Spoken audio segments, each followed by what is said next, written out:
um tema espinhoso. Você aí, homem principalmente, claro que nós vamos falar com as mulheres sobre esse assunto, mas especialmente os homens, você já notou um comportamento tido normal com pornografia e algo que já fugiu do seu controle?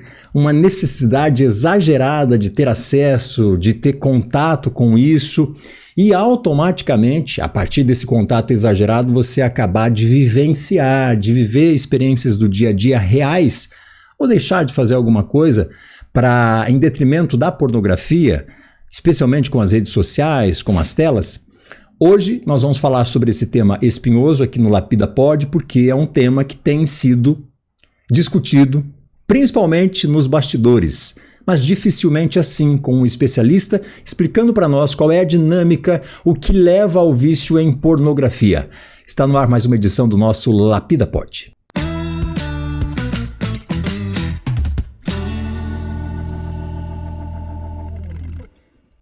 Aproveite esse comecinho de programa e já peço para que você se inscreva no nosso canal. Se você ainda não se inscreveu, 70% das pessoas que acompanham podcasts não se inscrevem nos canais. E aí eu tô aqui para te fazer esse pedido. Se inscreva, Lapida Pod, nós estamos aqui no YouTube, também tem na plataforma do Spotify, se você está em viagem, se você não pode acessar o vídeo, mas quer ouvir o conteúdo, quer se inteirar do que foi discutido aqui, temos o Lapida Pod também no Spotify, ou seja, todas as plataformas, oferecendo para você um conteúdo de qualidade relevante aqui no nosso Lapida. E para nos ajudar a entender o que é vício, o que é um consumo considerado normal, quais são os efeitos disso tudo, eu convidei uma psicóloga e sexóloga, Arlete Motterly, para falar com a gente sobre esse tema que falei agora na abertura. É delicado, né? É espinhoso, Arlete. Seja bem-vinda. Obrigada pelo convite, é um prazer estar aqui para a gente trabalhar essa questão que envolve muito mito, muito preconceito, muito mito, e a gente vai tentar esclarecer o mais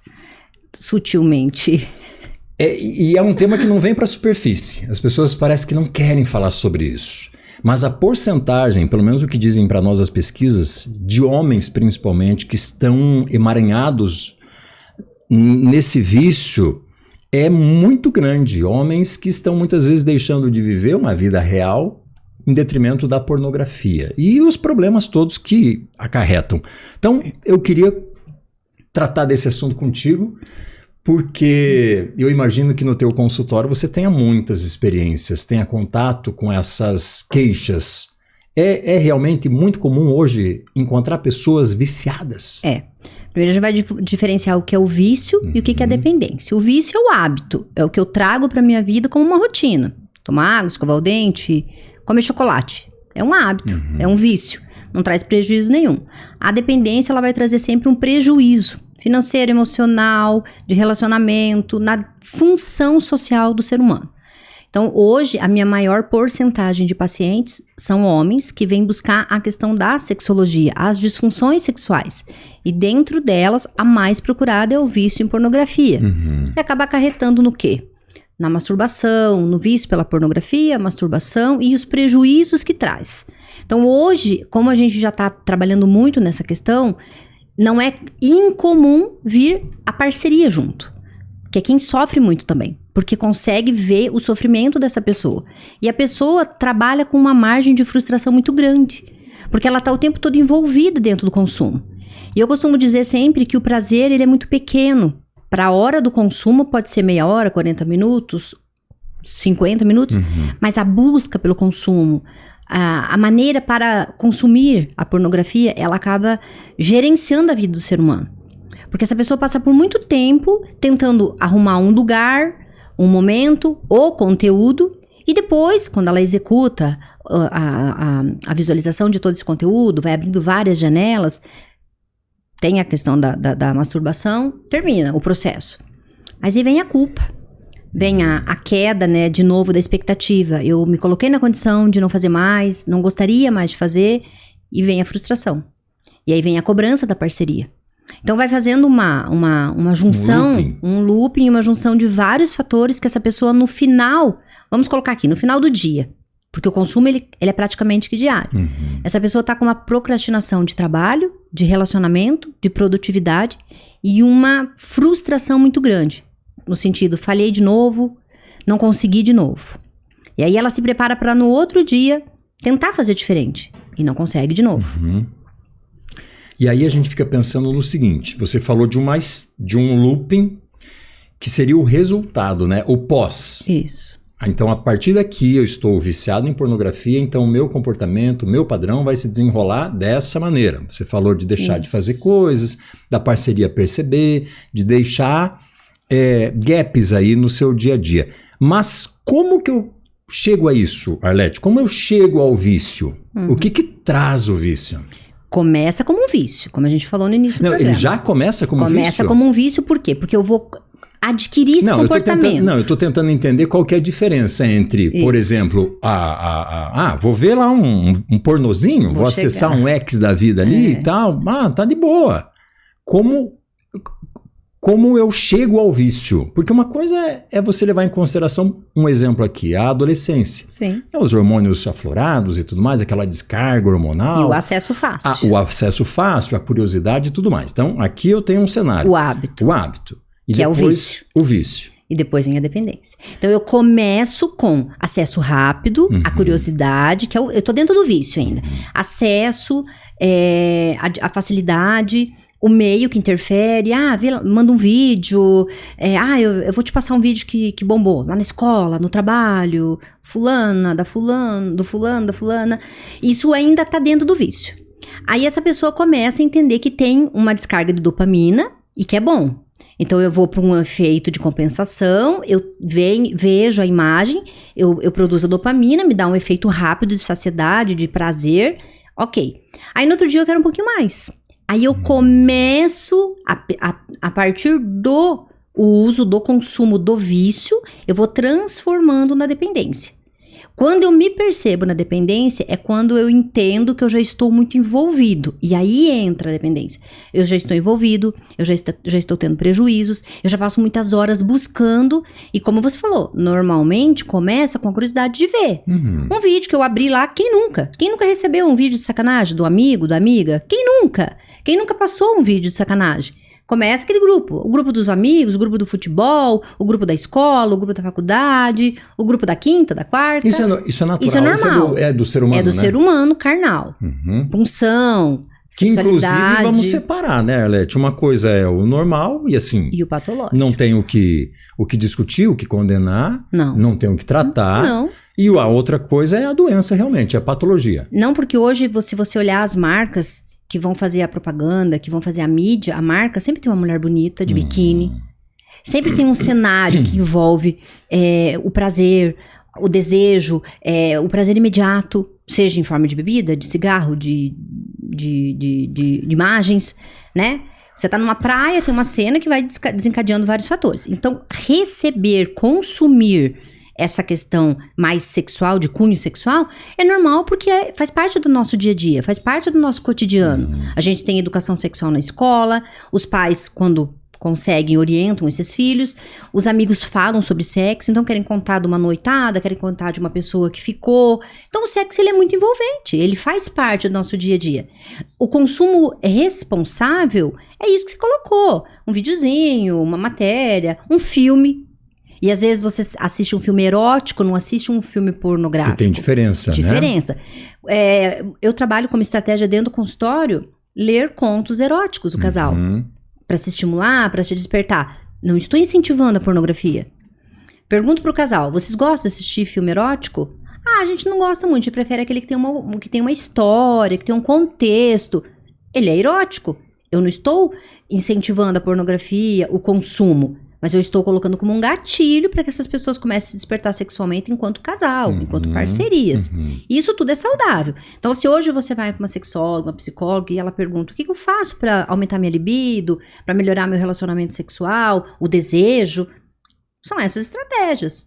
Apimentar a relação, fazendo um consumo consciente, né, limitado, que fique bom para os dois, para o casal.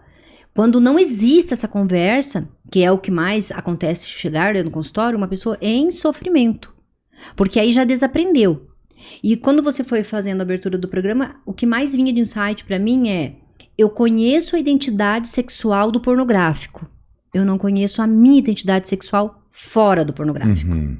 Então, hoje, se eu sou uma pessoa que consumo e que sofro todas as consequências do consumo, eu identifico essa categoria, essa necessidade, eu consumo algo que eu sei exatamente o que eu quero consumir, mas eu não consigo me criar, me projetar como identidade sexual. Uhum.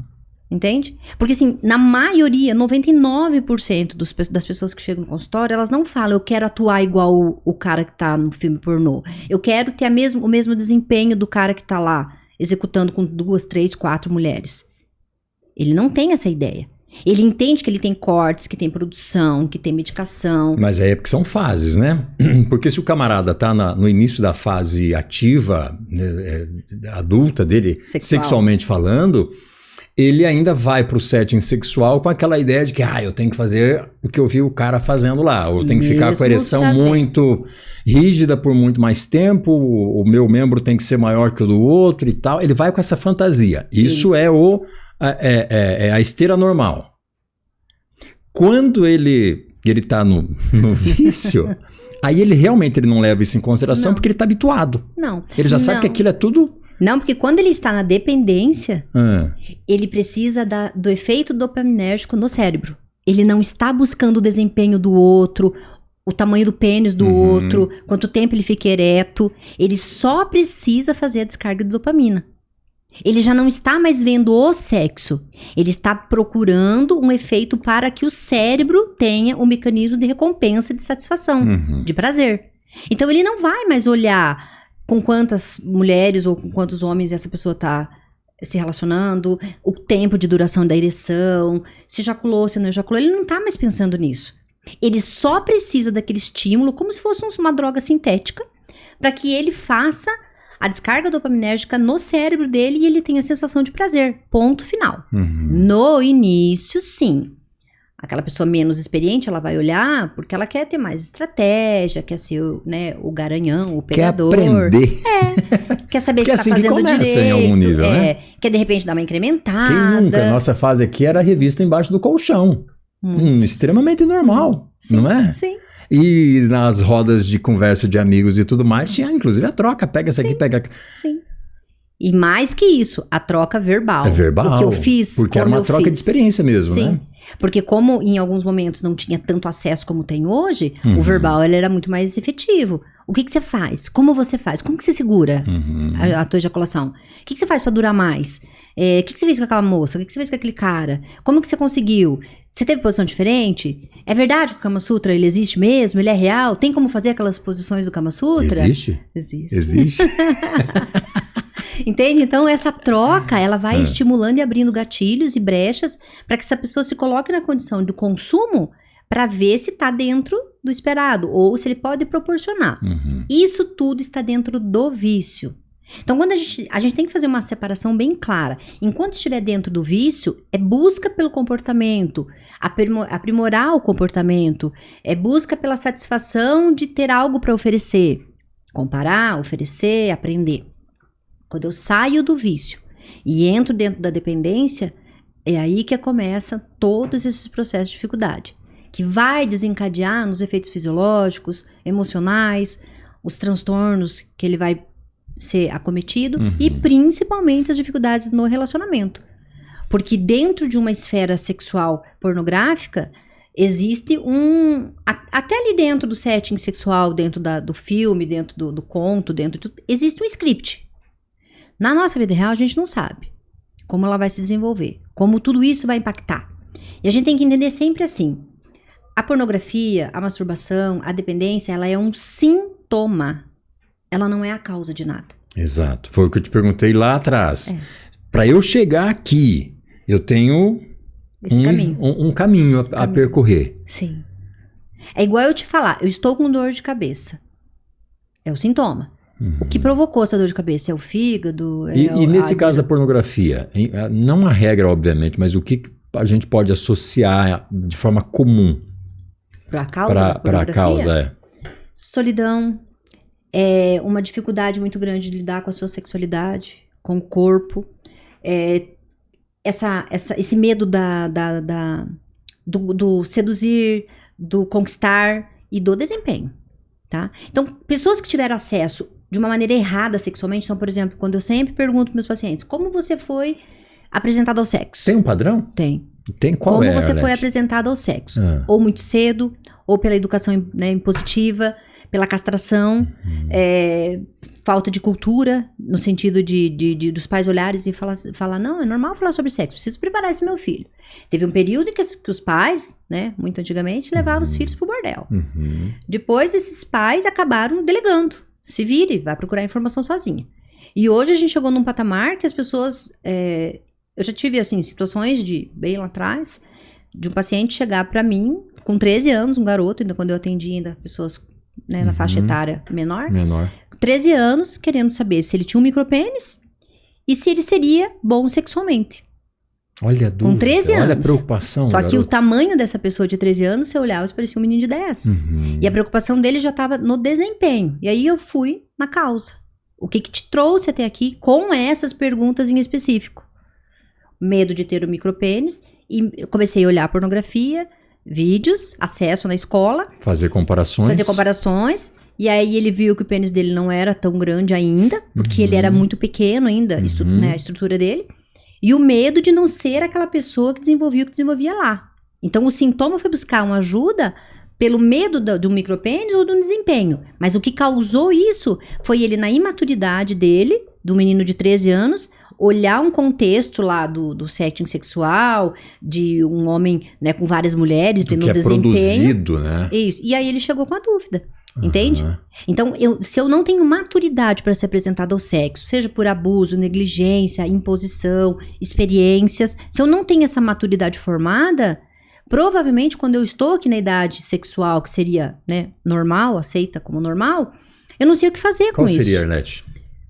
Hoje, no final dos 14 para os 15 anos, a atividade sexual ela já está completamente efetivada na vida do menino. 14 e 15. Já. Para a menina tem alguma diferença, Arlete?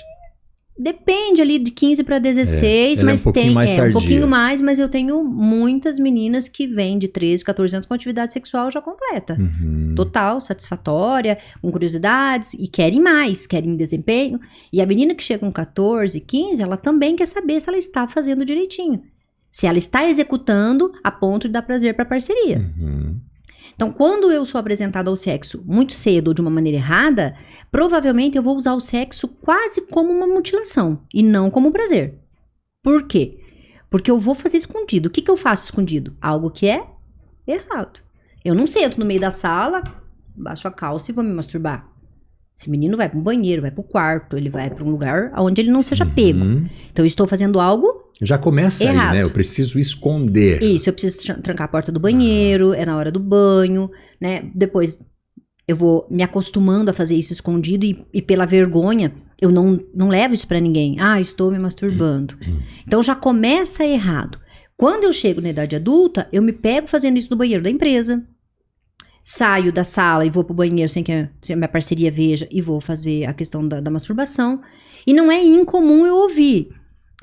Eu prefiro a masturbação com o uso da pornografia porque eu não preciso desenvolver, eu não preciso conversar, eu não preciso seduzir, eu não preciso conversar, eu não preciso apontar nada e não vou ter nenhum julgamento.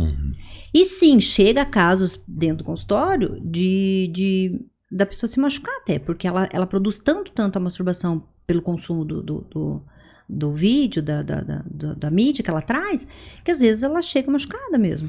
E o pior é que está tornando banal também em algum nível isso, e eu falo especialmente das redes sociais. Quando eu estava discutindo com a produção para falar sobre esse tema aqui, Arlete, fui fazer obviamente que uma varredura, ver o que tinha, né, disponível e tal, para buscar ganchos. Sim.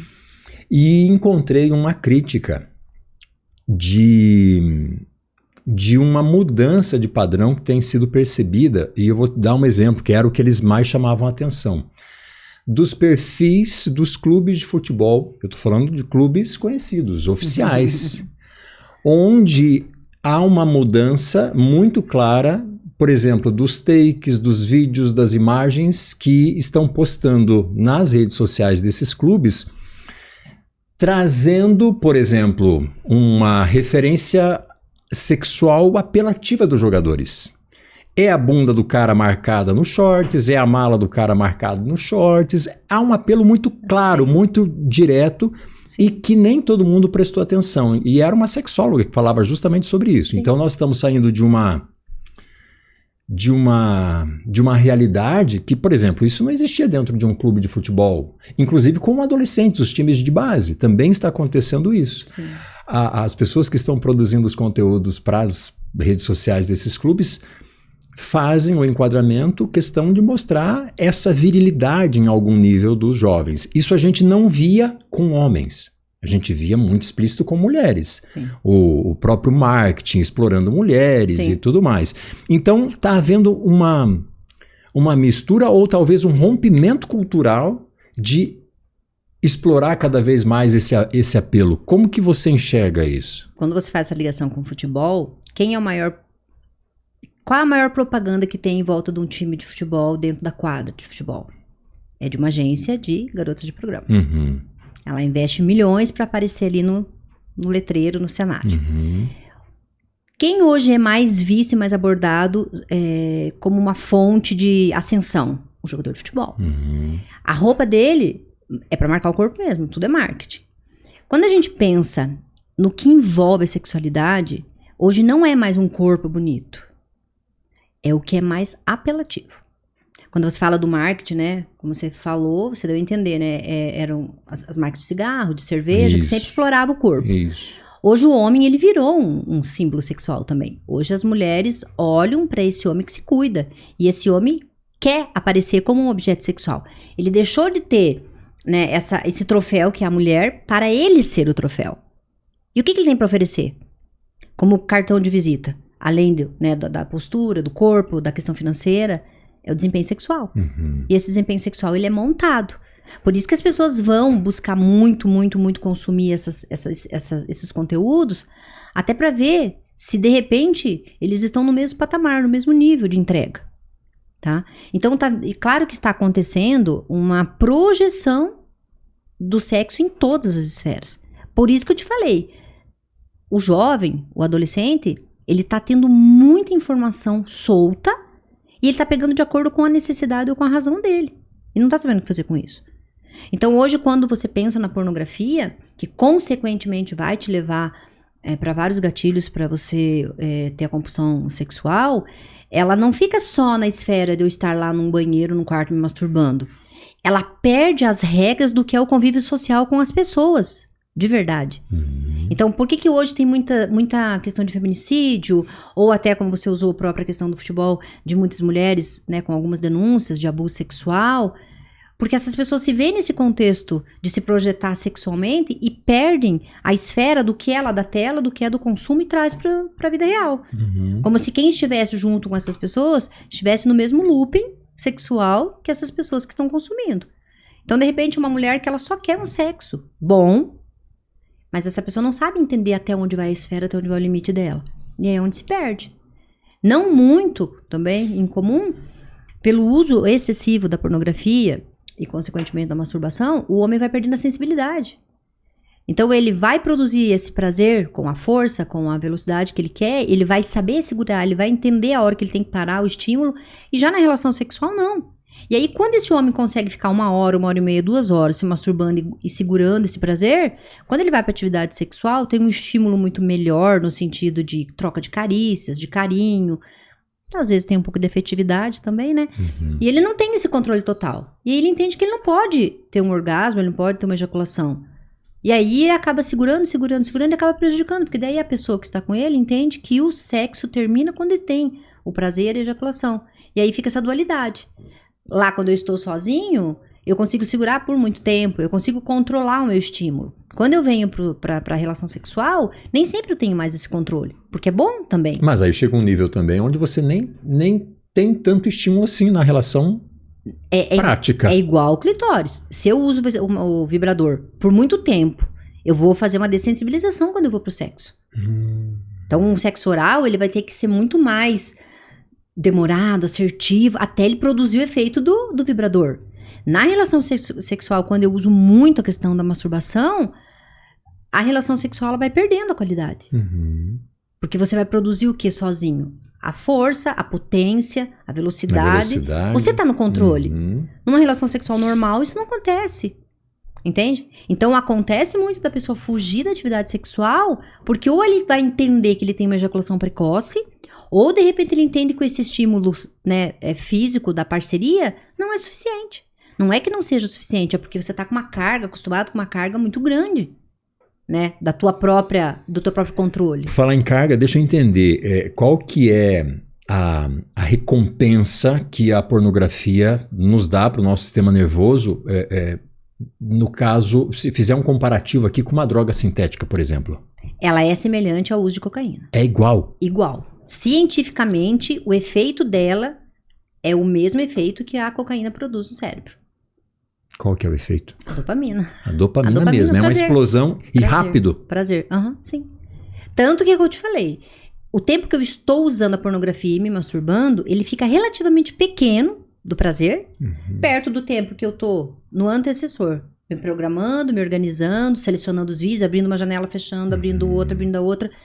Tá, eu passo lá 2, 3 horas selecionando o que eu vou consumir, como eu vou consumir, aonde eu vou consumir. Fico ali, vamos jogar longe aí 2 horas de consumo.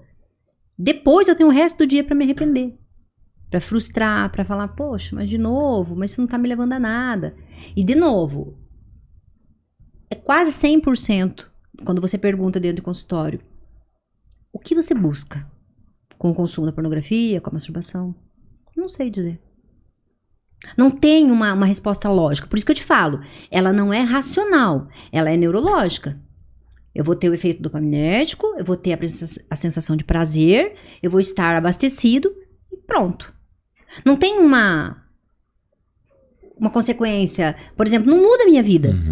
Né? Você ir lá pro banheiro, assistir o pornô, consumir, né? Se masturbar e ter uma descarga de prazer. Você saiu dali, não mudou nada na tua vida. Você teve um efeito. É igual você tomar uma água quando você termina uma corrida e você tem que tomar uma água porque tua garganta tá seca, teu corpo tá pedindo água. Só. Entende? Então, se a gente for analisar o que isso me provoca antes e depois, se você for analisar racionalmente, o durante não compensa. Porque é uma dificuldade muito grande. Dentro dos relacionamentos estáveis, a mulher, a parceria, ela tem um processo muito importante. Só que as pessoas que chegam no consultório, elas chegam entendendo que tem que vigiar essa pessoa, controlar o consumo, né? A ponto de chegar a colocar câmeras. Caramba! Então, nesse assim, nível, você tem pacientes que relatam isso? A parceria colocar câmera pra cuidar. Só que a gente tá falando de adulto. Sim. A gente tá falando de uma pessoa que tem aí, vamos julgar, 30, 40, 50 anos. Que ela pode ter muito bem todo esse acompanhamento. E aí é psicoterapia. Primeira pergunta que eu faço. Vocês estão vindo aqui por quem? Quem tá buscando? É a parceria ou é a pessoa que faz o consumo? Apesar de que o comportamento de um afeta o todo. Afeta, mas geralmente eu escuto. Tô vindo pela parceria, porque a parceria tá sofrendo muito, porque se sente traída. Então, a parceria de quem que tem a dependência no vício da pornografia, dependência, é de que eu não sou suficiente ou eu não tenho a capacidade de estimular essa pessoa. E as pessoas veem como uma traição. Então, a pessoa que está acometida da dependência, ela fala, não tô traindo, é um prazer, eu nem sei por que eu tô consumindo. Mas a parceria fala, eu me sinto traída. Pra mim, isso é uma traição. Entende? Então, a gente também tem que... Jogo é jogo, treino é treino? Isso, a gente tem que entender assim, qual é o teu papel como parceria? Não é de cuidadora, não é de cuidador, não é de carrasco, não é de estar controlando o acesso. Isso tem que partir da pessoa. E a segunda pergunta, depois eu, primeiro pergunto por quem vocês estão aqui, a segunda é você quer parar? É um projeto seu? Porque às vezes eu escuto, ainda não. Eu ainda não quero. Sim, porque o cara deve estar inconsciente. Quer dizer, deve estar não, ele está inconsciente. Talvez ele esteja ele seja provocado a buscar ajuda porque tem alguém observando. Mas ele não... E isso gera muita ansiedade, porque você pensa, ele tem essa parceria que controla e cobra o tempo todo. Onde você estava, por que você foi no banheiro, o que você fez durante o trabalho, onde estava na hora do almoço. E aí chega na terapia. E dentro da terapia ele entende que quem está fazendo a terapia é alguém que também está cobrando. Então se torna uma pessoa que fica lá na berlinda. Então é muito difícil chegar para terapia. E aí eu preciso fazer algumas sessões individuais para entender qual é o processo dessa pessoa. Então eu faço de casal, para trabalhar o contexto. E vou intercalando individual para entender como cada um... Tá, mas aí nós estamos falando de um cenário onde você tem uma parceria. E aquele cara que, pela solidão, pela rotina de trabalho, pelo histórico de vida dele, ele chega nesse nível e ele tá sozinho. Quando é que ele se sente motivado? Opa, pera lá, alguma coisa de errado não tá certo aqui, eu preciso de ajuda. Geralmente, como é o discurso, como é o insight? Opa, Sim, não dá mais. Caiu a ficha. Caiu a ficha. Primeiro, quando começa a ter os prejuízos, e principalmente é no trabalho. Porque essa pessoa não consegue produzir com esse desejo da busca da compensação. Uhum. E aí ele começa a perceber que ele não tem foco mais no trabalho ou está tendo que dar aquelas fugidinhas. Segundo, quando ele começa a perceber que ele já não consegue ter interações com pessoas reais. Ele até busca essa pessoa na internet ou em algum lugar, algum ambiente que ele encontra, alguém apresenta alguém para ele e essa pessoa percebe que ela não tem estratégia, ela não tem mais... O tato. Isso, ia falar outra coisa. Ela não tem mais Pode paciência. falar, tem toda a liberdade. Ela não tem mais saco para conversar, para fazer a parte burocrática. E conquistar, e fazer aquele lobbyzinho e tal. Ele pensa assim, não vale, muito empenho. Vou ali bater e tá tudo certo. Isso, escuto muito. Ou de repente aquela pessoa que fala assim, olha, eu tô conversando com uma pessoa, tá embaçando, tá demorando, tá me enrolando, toco uma e pronto. E aí ele vai se habituando, ele vai ficando naquela sensação de até tento, mas não vou tentar muito. Se não der certo, eu já tenho a segunda opção. Sim. E aí eu tô em casa, ninguém me cobra, ninguém me julga. E aí eu não tô vendo prejuízo porque eu não tô fazendo mal pra ninguém. Então essa frase vem muito forte. É clássico isso. Clássico, eu não tô fazendo mal pra ninguém, gente. O que eu faço dentro da minha casa com a porta fechada não interfere na vida de ninguém. Opa. Interfere sim no teu desenvolvimento. Faz parte do ser humano lidar com a frustração. Então, o homem, em algum momento da vida, ele vai ter que trabalhar essa questão da falta de libido, da perda de libido, da impotência, da ejaculação precoce. Todos os homens vão passar em algum momento, seja por motivos fisiológicos, orgânicos, geracional, problemas financeiros, momento de vida, projeção de carreira. É outro mito, né? Outro mito que o homem não falha, o homem tem que estar sempre ali, disponível, disposto. Falha e falha muito, e é do ser humano. E que bom que ele falha, porque ele precisa aprender a lidar com a frustração. Uma pessoa que não sabe ouvir um não, ou que não sabe lidar com a frustração, vai ser um eterno infeliz. E tem que aprender. A gente está falando muito sobre homem. Como que tá isso nas mulheres? Também tem queixa, Arlete? Pouquíssimas. A mulher hoje vem com um discurso muito pronto de que usa vibrador porque é muito mais fácil, porque o mercado tá difícil. Mas tem um caso assim bem antigo, tem mais de 10 anos. Dá pra falar? Esse dá pra falar porque faz muito tempo. De uma senhora que chegou pra mim, ela tinha 78 anos. Tinha ficado viúva. E aí ela chegou pra mim. Tava na lida. E tava preocupada, incomodada, porque ela queria ter que legal. Sensação. Ela não queria ter uma atividade sexual. Ela queria o prazer. E na condição dela, né, com 78, acho que era 78 anos, não tinha uma cultura de ir pra um sex shop comprar um vibrador. Justo. E aí ela introduzia muitas coisas. Escova de cabelo, cenoura. E aí ela veio perguntar pra mim se era normal ela sentir desejo. Se era normal ela querer sentir desejo. E aí foi onde eu instruí que sim, que poderia buscar algo específico, que seria o vibrador. E ela foi comprar o vibrador. Até acompanhei ela no sex shop e a gente foi comprar o vibrador. E aí eu fiquei imaginando como foi essa busca. O que você prefere? Você quer isso aqui? A gente escolheu o tamanho, calibre, você gostou mais desse aqui? Tá. Ela falava pra mim, eu quero o que faz tudo. E ela, eu quero que faça tudo. Exigente ainda. E a gente foi, comprou. Tô pagando, né? Bora pegar o melhor. E tinha alguém assessorando ela, né? E aí, quando ela voltou, ela falou assim, nossa, eu nunca imaginei o quanto era bom. O quanto seria bom o uso. E aí ela usou um tempo, depois ela entendeu, ela falou, já deu pra mim. Então hoje a maior preocupação da mulher que usa, ela não usa praticamente a pornografia, ela vai mais pra masturbação. Porque ela entende que Mas sempre com um recurso. Sim. Um recurso, no caso, um vibrador, alguma coisa nesse sentido. Né? Os toys sempre vão estar presentes. Como? Os toys. São os brinquedos, né? Eróticos. Ela vem, mas ela traz assim, no sentido, eu não tô querendo me envolver, eu não tô querendo fazer todo esse processo burocrático também, de conhecer alguém, não dá certo, me incomodar. Então ela busca. Mas no final da frase dela sempre existe esse fecho. Seria muito melhor se fosse com uma pessoa de verdade. Mas por enquanto é o que tá me... Como não tem? É o que tá me satisfazendo. Mas ela não se vê erotizada a ponto de precisar transformar isso numa compulsão, numa dependência. Não defendendo, mas a mulher ela é muito mais prática. Eu não quero ficar dependente de ninguém nem de nada. O homem não, o homem se perde porque ele entende que aquele universo é só dele e tudo bem. A mulher, ela entende que é um prazer imediato, que é uma opção, mas que assim, não é pra vida toda. Que ela não vai querer ficar nessa neura o tempo todo. Exatamente, tem uma fase ali, que ela vai entender uma necessidade. A necessidade, mais pontual. Pontual. Entendi. Faz tempo que eu não tenho ninguém... e hoje a propaganda que envolve stories, ela tá muito efetiva também, né? Então, grupos de mulheres que falam muito sobre isso. Sempre quando eu vou dar alguma palestra, sempre tem algumas parcerias que envolvem os stories. Então, é muito estimulado a compra, o uso. Mas do mesmo jeito que um vibrador vai tirar a sensibilidade do clitóris, a masturbação, ela vai tirar a sensibilidade do pênis também. Eu fico imaginando, pois é, e aí você vai perdendo essa sensibilidade, dessensibilizando, né? Você dessensibiliza física e mentalmente, Sim. Arlete? Sim. Você tem que buscar sempre estímulo, porque aí tem um outro lance, né? Do camarada entrar para um caminho onde ele pode cada vez mais precisar de estímulos mais diferenciados, digamos assim. Como que é esse cenário aí? Como tudo na vida. Você tem um carro, motor 1000. O que você quer o próximo? Um melhor.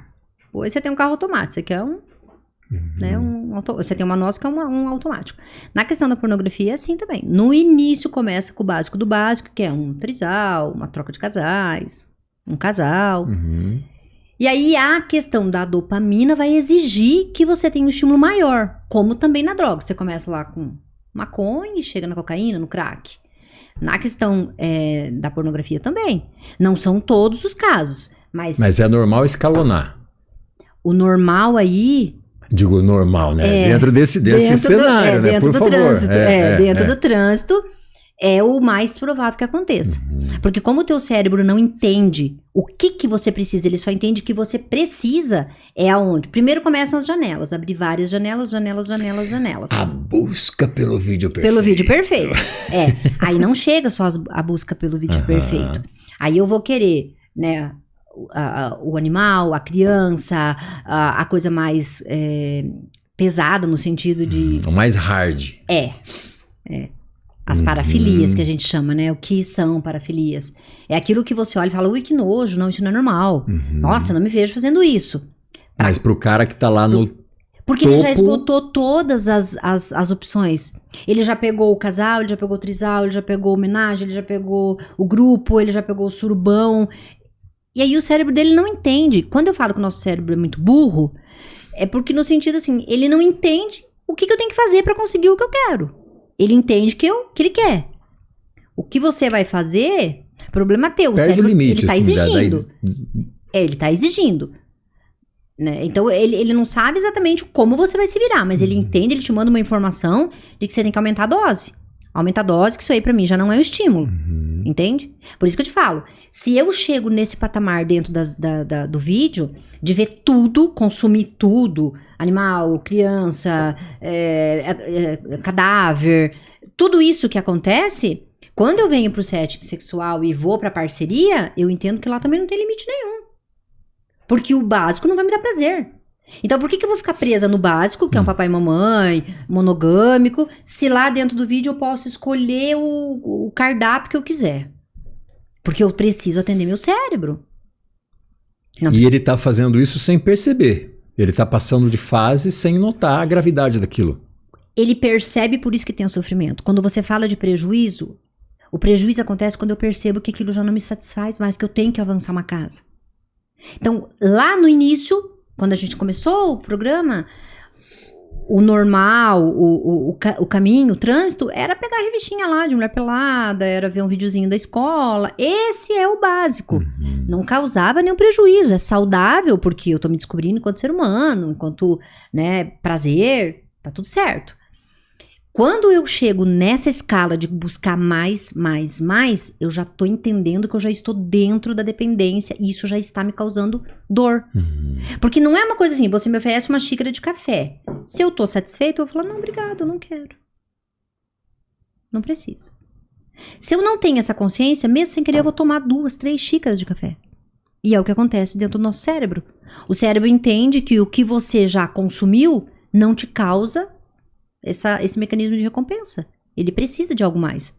E aí essa pessoa acaba entendendo que ele tá dentro do looping que você falou, dentro do buraco sem fundo, dentro de uma situação que ele já não dá mais conta. Aí se você perguntar pra mim, quanto tempo demora o processo? Do início até o fim, até a pessoa se entender dependente ou de que ela precisa de ajuda. Depende do tempo que você tá consumindo e de como você tá transicionando. Se eu uso a pornografia final de semana, porque quero dar uma relaxada, é uma coisa. Se eu percebo que eu preciso todo dia, eu já perdi o controle. Esse é um termômetro. Porque é difícil também falar de quantidade. Isso, você qualificar e quantificar. De quantidade exatamente que você está vendo, a necessidade que você precisa acessar aquilo. Se você acessa, por exemplo, todo dia você se masturba vendo alguma coisa. Ou dia sim, dia não. Ou só uns fins de semana, como você mencionou. Não tem uma régua que seja assim, aqui tá um limite saudável. Ou tem?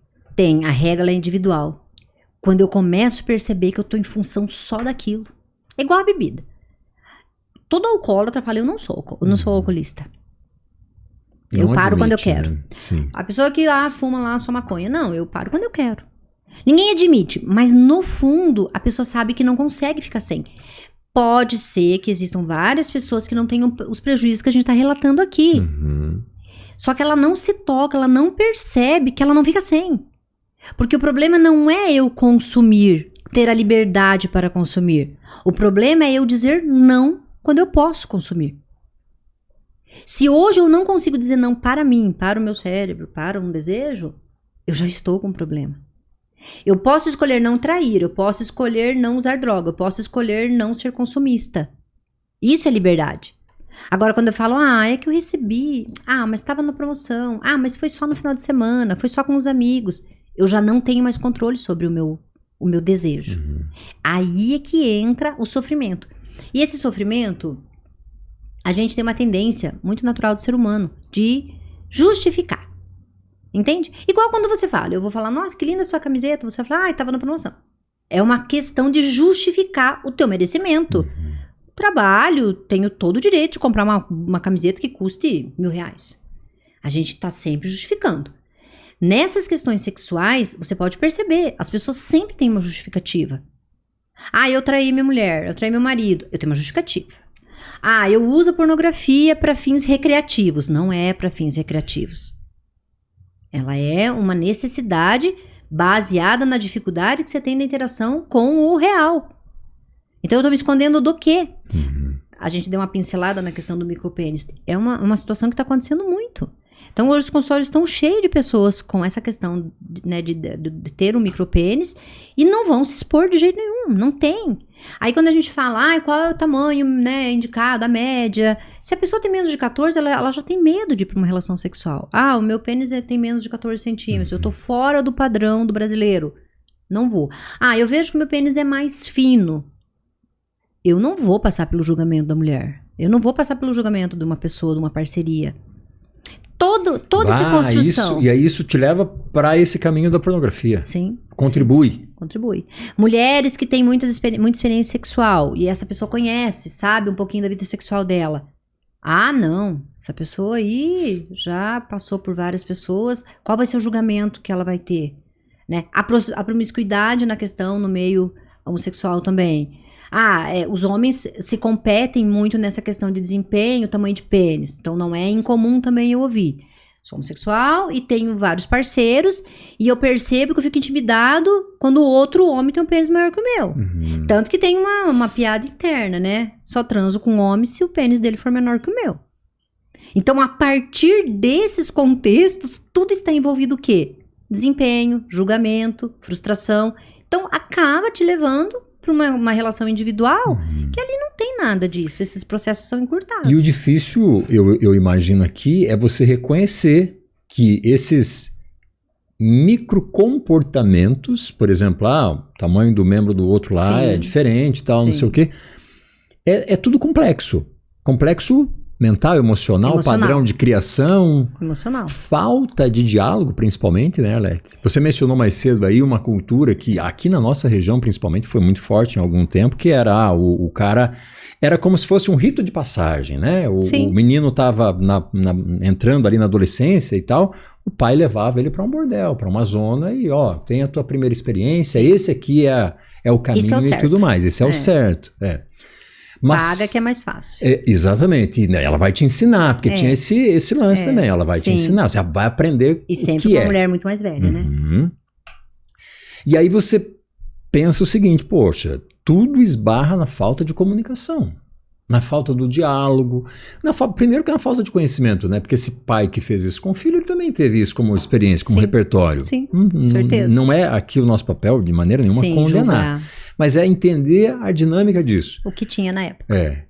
A gente luta com as armas que tem, né? Por aí. E aí você vai se perdendo no meio do caminho. Eu acho que o mais difícil é você criar identidade sexual.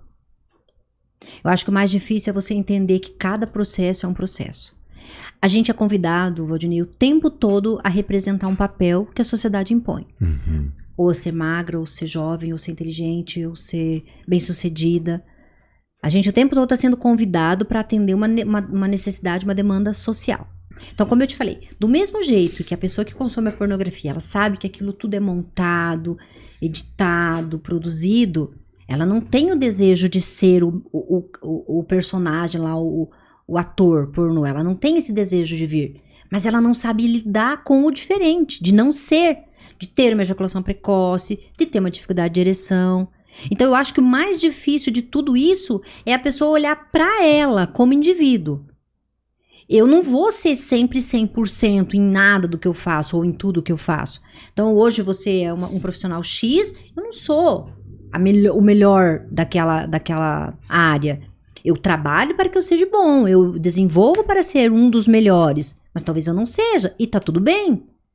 Dentro do nosso meio temos vários psicólogos, sexólogos, não tem um melhor.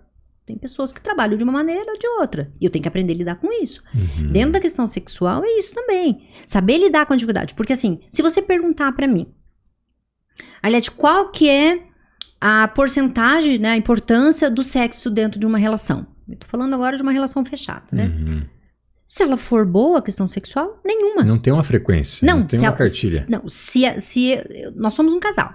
E se a nossa atividade sexual está tudo certo, ok, frequência, qualidade, quantidade, desejo, se estiver tudo bem, ela é 0 porcentagem de uma relação. Se o sexo for ruim, é 75% da nossa relação que compromete. Porque tudo envolve a parte emocional, a configuração enquanto casal, como eu vou me comportar frente ao sexo, o quanto eu tenho que desenvolver no sexo. Então, hoje, os casais que têm dificuldade sexual, esse 75%, ele vira uma potência tão grande porque as pessoas acabam penalizados por não serem sexualmente ativas no sentido do desejo do outro. Por exemplo, pra mim, vou colocar aqui que minha frequência base, pra mim, satisfatória, seja 3 vezes na semana. Aí eu estou no relacionamento com você, você fala, não, pra mim, todo dia. Aí eu não querer sexo todo dia vai gerar um problema, vai gerar um defeito. E aí das duas uma, ou eu me condiciono a transar com você todos os dias para atender a tua necessidade, o teu desejo, a tua frequência, ou eu me posiciono e pago um preço altíssimo. Então eu vou buscar pornografia, eu vou buscar fora, eu tenho que me resolver porque você não dá conta, você não me acompanha. E o que faz chegar ao ponto de equilíbrio? É entender que a frequência do outro nem sempre é a mesma tua. Que eu não preciso chegar na tua frequência nem você na minha. Mas estabelecer, obviamente, acordos ali naquela relação. Eu sempre pergunto pros casais, quando vem com essa demanda, o que seria o ideal pra você? Eu quero todo dia. Não, pra mim, eu quero 2 vezes na semana. O que a gente pode fazer pra que fique bom para os dois? Ou, o que a gente precisa fazer pra tirar a dor de ser julgado, de ser impotente? Porque, na verdade, eu não tô avaliando que você é um viciado em sexo. Você está entendendo que eu estou com defeito. Então eu busco a pornografia porque você não quer a frequência que eu quero, você não dá conta da frequência que eu quero. E aí eu vou mutilando essa pessoa.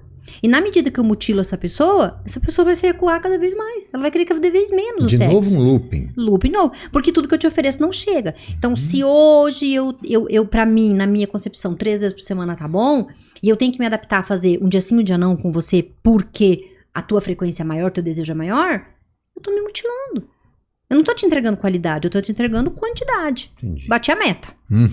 É isso. Só isso. Depois, dobra a meta. Vamos dobrar. Deixa eu aproveitar e convidar você novamente. Não se inscreveu ainda no nosso canal? Não é possível. Faça isso. Aproveite agora aí, ó. Se inscreva no Lapida Pod para você acompanhar aqui os nossos materiais. Comente, curta, compartilhe. Eu sei que esse é um tema delicado que a gente está abordando aqui, mas vale muito você trazer para a roda de conversa dos seus amigos, das pessoas próximas.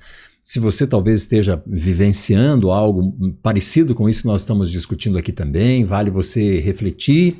E eu espero, de todo o fundo do meu coração aqui, que isso faça algum sentido e possa te ajudar em algum nível. Nós também estamos no Spotify, tá? Para você acompanhar dirigindo, na sua pedalada, na sua atividade física aí, ó. Foninho de ouvido lá, ouvindo no Spotify também o nosso Lapida Pod. Alete, como é o nosso padrão sexual? A gente transa bem, assim, no geral? Ou isso, né, que nós discutimos até aqui, esses reflexos, seja da dependência, do vício e tudo mais, desse desencontro daquilo que a gente gosta ou tem prazer e tudo mais, é um reflexo da nossa falta de habilidade sexual? Tudo que envolve o sexo tem um mito de que eu tenho que ser atendido. Eu preciso começar a diagnosticar quem é a minha parceria. Eu sempre trago para os casais. Se você está casado, se você tem um relacionamento, se você tem, né, os ficantes prêmios aí da vida, se você já vê no primeiro contato que a frequência de vocês não bate, isso não tem como a gente ajustar. Porque a personalidade é latente dentro do ser humano. Então, assim, não é uma questão de desempenho. Eu sou a pessoa que melhor transa. Eu preciso entender quem é a minha parceria, o que ela se coloca na condição. Não tem frequência, não tem desempenho que a gente avalie. Claro que é muito bom ter uma relação sexual com quem está inteiro. Você tem essa afinidade, tem entrega, tem um afeto. Mas nos primeiros encontros, a pessoa já entende se ela vai ter problema lá na frente ou não. Elas minimizam isso, colocam por baixo do tapete e entende que com o tempo a gente ajusta. E não é à toa que eles entram no consultório e falam, eu tô com problema. Minha mulher não gosta de transar. Meu marido não gosta de transar. Eu preciso ajustar isso aí, eu preciso arrumar isso. 90% dos casais que chegam lá é isso. A frequência não bate. E a gente não está falando de qualidade de sexo. A gente está falando de uma pessoa não entender como o outro produz, ou como ele entende, ou como ele se vê sexualmente. Tem pessoas que pensam que as pessoas simplesmente têm que ajustar a frequência. Para atender a minha necessidade aqui. Mas não é um ajuste. O outro não vai te entregar o que ele não tem. Tá? Então, ao passo. Mas isso é possível ser construído. Para você a frequência é uma, para mim é outra e tal, mas se há afinidade, se há entrega, aquela ideia de desejo, aquela ideia de construção mesmo, você muda esse roteiro, né? A gente ajusta. Ajusta. Quando vocês perguntam o que faz uma sexóloga? A sexóloga não ensina desempenho sexual. A gente trabalha as disfunções sexuais. Vocês não vão ensinar a Kama Sutra pra gente lá? Pois. A gente trabalha todas as disfunções sexuais e dentro dessas disfunções sexuais tem a falta, né, a quebra da frequência.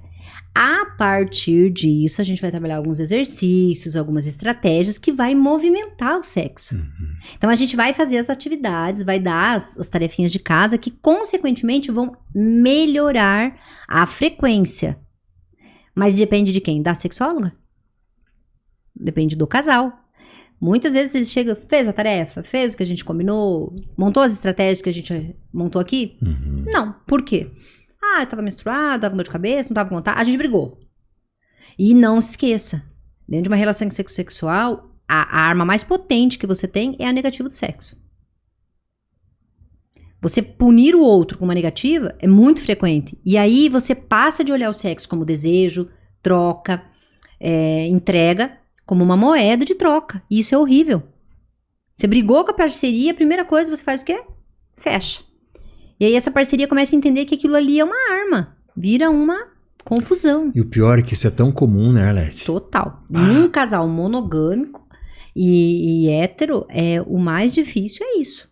É trabalhar essa questão do merecimento do sexo. Do mesmo jeito que a pessoa que está dentro da dependência da pornografia, ela não se vê merecedora de ir para uma relação sexual com uma pessoa real. Uhum. Ela acha que o merecimento dela está no virtual. Ela não tem estratégia, então o merecimento dela é só virtual. Aqui eu faço, aqui ninguém me julga. O que é falar essa pessoa, esse meio não me julga? O que é? Ele já se julgou, ele já se colocou numa condição de que ele não é bom ou que ele não entrega o suficiente para uma relação sexual. Uhum. Então a gente também tem que ter muito cuidado de como a gente está trabalhando o sexo. O sexo é encontro, é prazer ou é moeda de troca. Entendi. O que te levou a essa área? A necessidade do consultório, né? Porque não existe dentro Você não começou já nessa área da sexologia? Não, eu a princípio era só a questão da psicologia mesmo, tanto que atendia até crianças, tive um bom público com crianças. E aí eu percebia que aquilo que eu te falei, dentro das relações fixas, o sexo era 75%, ou pra bom ou pra ruim. Então não tinha como eu trabalhar só a parte emocional e comportamental. Eu entendi que o problema que trazia o casal, ou que traziam as pessoas individuais, estavam relacionados a sexo. A esse 75% que é importante quando ele não é bom. Então, de receber uma pessoa e olhar pra mim e falar, olha, faz 7 meses que eu não transo, porque eu tive um problema político com meu marido. Então, a partir da eleição, desde a eleição até hoje, não tive relação sexual com ele, tô punindo ele por causa da questão política. Que loucura! Outra, a questão muito aflorada da traição. Eu busco fora porque eu não tenho em casa. Mas o que acontece que você não tem em casa? A gente não tem diálogo, não tem entrega. E ela não gosta de sexo. Ele não gosta de sexo. Uma queixa tão recorrente. Não chega a ser assexual. É só Não, a pessoa tem uma frequência que às vezes... aquilo que a gente falou da frequência. Às vezes, pra esse marido, uma vez na semana tava bom. E essa mulher queria mais. Ou vice-versa. Né? A questão, às vezes, olha, eu estou buscando a pornografia ou estou traindo porque a minha parceria não escuta o que eu gosto na cama. Então, eu tô indo buscar fora. Eu gosto de exposição, eu gosto de beijar na boca, eu gosto de falar besteira. A pessoa não me escuta. Então, eu vou buscar onde eu tenho prazer imediato. Na pornografia, o sistema nervoso injeta lá o hormônio que eu preciso, a dopamina, ou eu vou fora e vou encontrar essa pessoa que, de repente, faz exatamente o que eu quero dentro na cama. Entende? Então, quando eu fui buscar a sexologia, foi porque eu entendi que o sexo ele era muito importante quando ele não estava organizado dentro da relação. Dentro de um casamento, de um namoro, entende? De pacientes, assim, que de repente terminaram nas vésperas do casamento porque chegaram pra mim e o cara falava, eu quero ejacular na boca dela e se ela não ceder, o casamento não vai acontecer. Ela falou, então, nem a psicóloga, nem a sexóloga vai me convencer, eu não quero, o casamento tá acabado. Eles poderiam não procurar ajuda? Poderiam. Eles iam manter um casamento por muito tempo com essa demanda? Não. Eles iam separar lá na frente. Por quê? Porque não escuta o que o outro tá falando. É o meu limite. Eu não vou aceitar. Não vai ter psicólogo, sexólogo que me convence. Então, quando a gente entra dentro de uma relação e que lá no início a gente começa a perceber que a frequência não tá batendo, que a pegada não tá batendo, que os desejos não são comuns, automaticamente eu vou ter um problema dentro dessa relação. E é isso que as pessoas não estão conseguindo entender. Não é assim, eu provo não gosto, passa, próximo. Mas é um sinal que tá dando que vai dar um problema ali na frente. E não vai demorar muito. Por quê? Porque dentro da relação, qual é a situação que mais favorece, que dá mais prazer dentro do casamento? Tirando os filhos, as contas, o que a gente constrói, seria o sexo. E aí, se você sabe que você vai ter um problema com uma pessoa que você vai transar por muito tempo, que você vai ter que conviver por muito tempo, você já tá jogando um problema ali, ó. Ele tá ali, ó, incubado. Ele tá ali, você tá ali só produzindo pra mais tarde você ter um problema real. Tá só ganhando força, né? Ganhando corpo. Só aumentando. Só aumentando. O Arlete, seguindo agora na reta final do programa, é possível vencer o vício, a dependência? O que é preciso fazer? Qual que é o... Agora, eu queria que você trouxesse esse mapa seja elemental, Sim. essa esteira de, olha, são etapas e tudo mais, para identificar, para entender que, opa, preciso de ajuda e realmente conseguir isso. Tá. Primeiro você tem que parar de dar a justificativa, como a gente falou. Achar uma justificativa pro teu comportamento. Então, não, é um problema. É uma realidade, eu preciso olhar para isso com cuidado. A partir daí, querer. Então, assim, eu percebo que eu tô consumindo demais, tá me causando algum prejuízo, e eu preciso de um processo de recuperação. A partir desse querer, aí são as terapias. A gente tem várias estratégias que a gente monta de sensibilização. A gente vai desconectando essa pessoa desse movimento, dessa rotina. Tem a parte também medicamentosa, que a gente trabalha com ansiolíticos, estabilizadores de humor. Mas então, aí é casos extremos, né? É que quando a pessoa chega no consultório, Valdinei, ela já está em sofrimento. Então, a psicologia, a sexologia, a nossa base, ela vai trabalhar o comportamento, a estratégia de mudanças de hábitos e de comportamento. A gente não trabalha com a parte medicamentosa. E aí, a gente tem a parceria com o psiquiatra, que vai fazer toda essa parte da medicação para diminuir o estímulo, o desejo, a busca pelo impulso do prazer. E a partir disso, a gente também traz a parceria, se tem.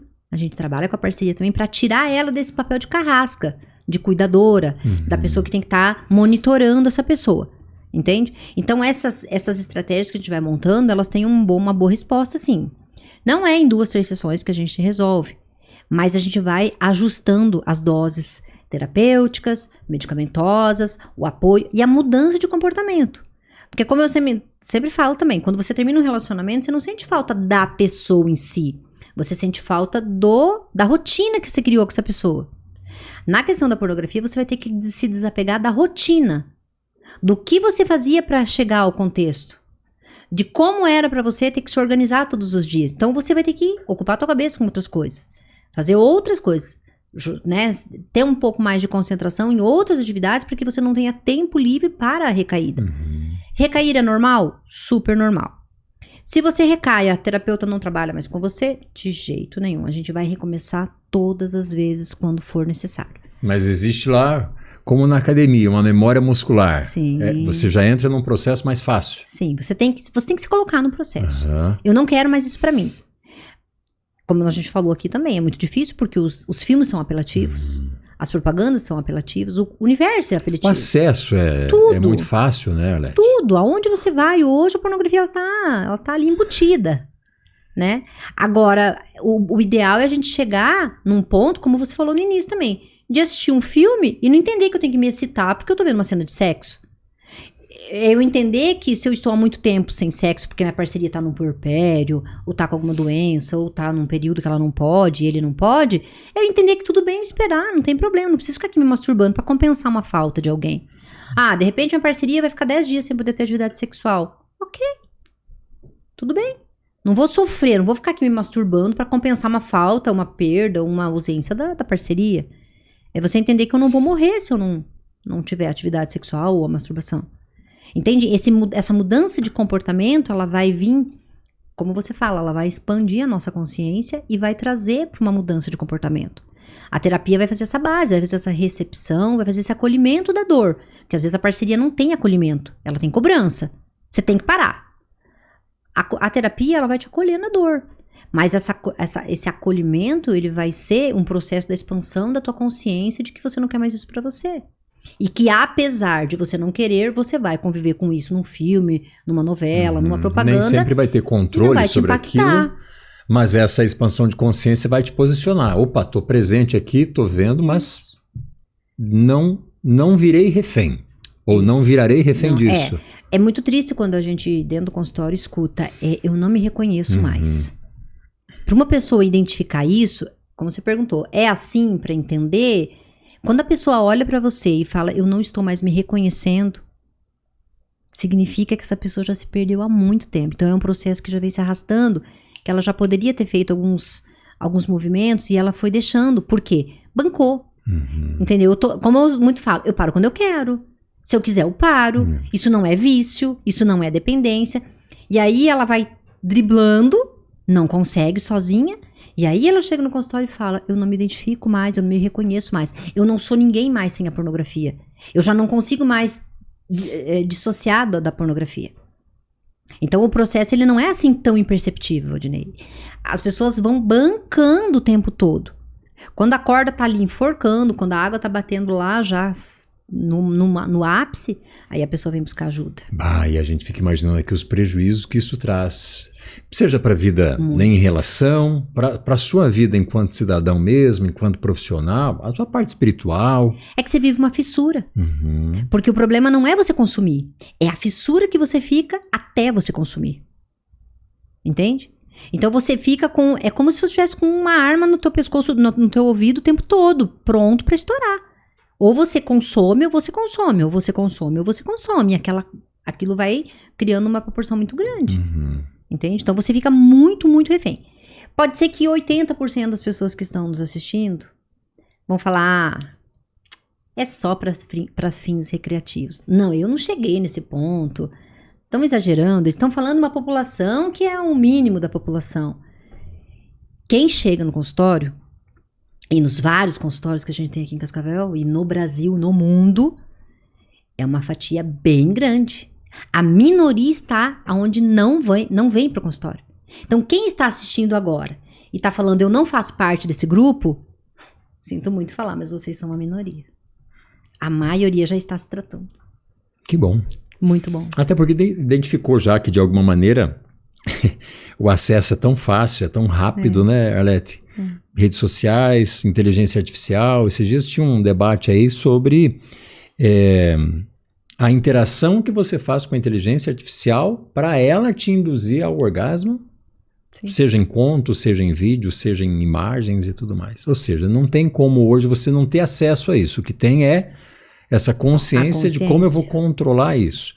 E é o poder de escolha, né? Se você tem essa consciência expandida, você tem um poder de escolha. Vou ou não vou? É, por isso que eu te falei. Primeiro eu preciso querer. Eu preciso entender aonde que isso vai me levar. Vamos repetir de novo, né? Pode ser que tem pessoas que estão passando pela dependência e não tem prejuízo ainda. Vai ter. Cabe a você escolher se você quer bancar, pagar para ver. Perfeito. Você atende... Consultório online, presencial, casal, individual. Arlete Motterly, a gente tem ali o endereço eletrônico da Arlete para fazer aí a sua consulta, né, o seu agendamento. Isso. 1 hora de sessão, 45 minutos, 50 minutos. Dá tempo de falar bastante. A gente fez 1 hora quase aqui, um pouco mais de 1 hora de programa. E eu acredito que a gente tem atingido um público bem sedento desse tema, porque o que mais dificulta a chegada no consultório é a vergonha. É o medo de ser o único. Só eu tô vivendo isso. Você não tá sozinho, né? Isso que é importante dizer. Você não tá sozinho. E não tem julgamento. O meu contrato emocional, social, terapêutico começa sempre. Aqui não tem julgamento. Não tem certo e errado. Você não precisa ter medo do que você vai falar. Não tem julgamento no sentido de castração, de punição. Se acontecer recaídas, a gente vai trabalhar de novo. A gente vai só entender o que aconteceu no meio do caminho. Bem tranquilo. Perfeito. E acho que é isso que faz as pessoas voltarem e estarem procurando cada vez mais o atendimento. Viu? E vamos gozar a vida com saúde. Com certeza. Né? Obrigada pelo convite, tá? Foi um prazer. Obrigado. Um abraço. Obrigado. Obrigado você aí de casa, você que nos acompanha até aqui. Aproveite, se inscreva e a gente volta semana que vem.